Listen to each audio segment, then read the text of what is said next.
Bonjour, dans cette vidéo, nous allons parler de l'Empire du Mali, des origines à Soundiata Keita. Après l'invasion des Almoravides, l'Empire du Ghana s'est émietté en plusieurs petits royaumes. Au XIIIe siècle, l'un de ces royaumes, celui du Mandé, prit son essor pour devenir un grand empire, l'Empire du Mali. L'Empire du Mali a eu pour berceau les Mandés. C'était un modeste royaume situé entre Sigiri et Kita.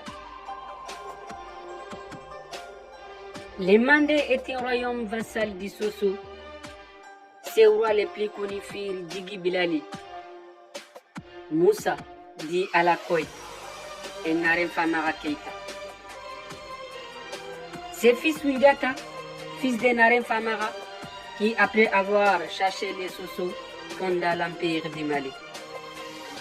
Nous connaissons la vie de Soundiata grâce à la tradition orale.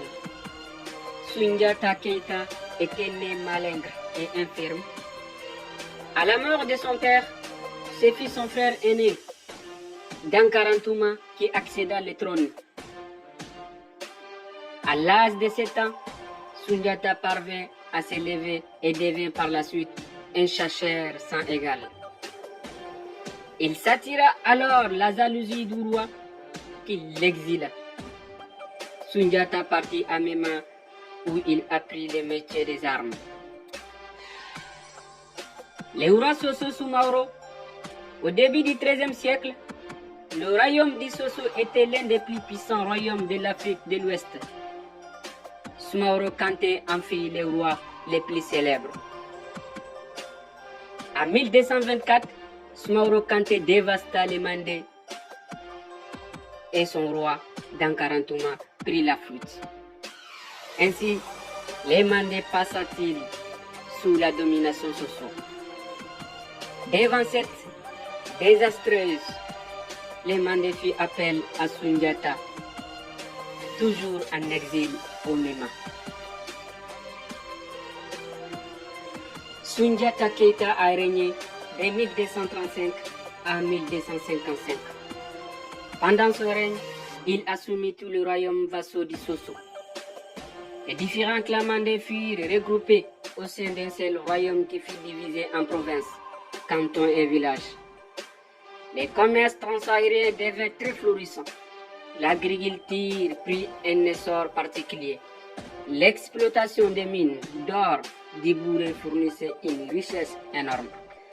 Soundiata et ses successeurs ont tous contribué à l'expansion du royaume.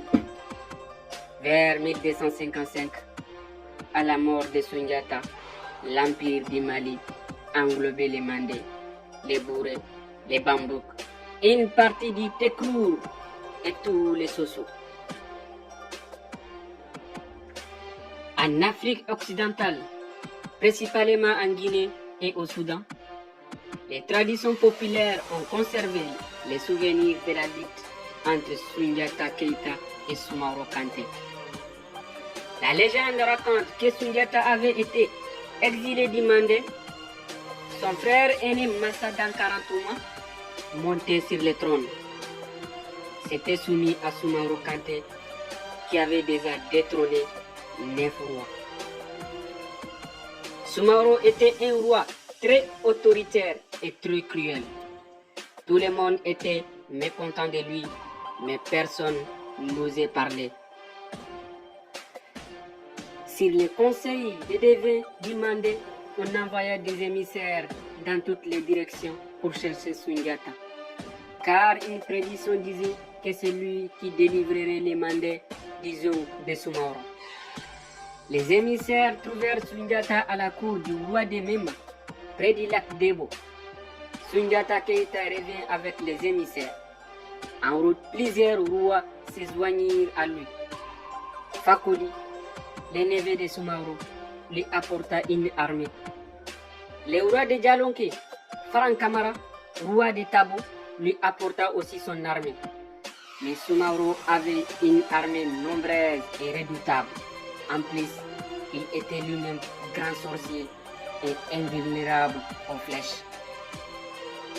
Il raconta Sundiata et ses alliés à Kankinyé et les battit.